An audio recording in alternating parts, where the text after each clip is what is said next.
माई ना रही तो फिर दुनिया में का रही। माई के सपना पूरा करब चाहे जैसे होके हमार माई। कौन भैया तो कहत रहन कि माई के सपना पूरा करब, माई के एकदम खुश रखल, लेकिन आज इनकरे माई इनकरा से खुश नहीं की। तो आखिर काहे खुश नहीं की, आज हम इहे तालो के ई वीडियो में बताएल बनी।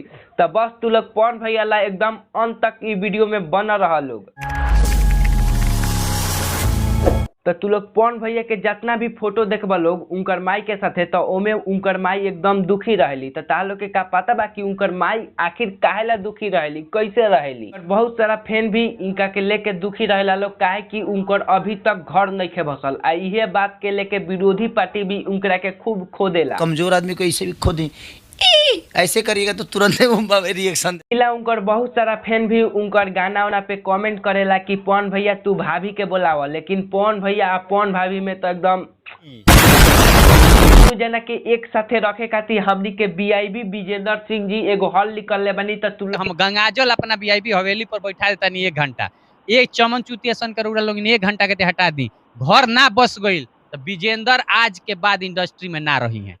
आ भाई लोग अगर तू लोग चाहता लोग कि पवन सिंह के घर बसे के चाहिए तो ये वीडियो के एकदम पूरा शेयर कर लोग, पवन भैया तक एकदम पहुंचा दो लोग। लाइक और शेयर ठोक दीजिए, महाकाल का दबा के लाइक और शेयर ठोक दीजिए।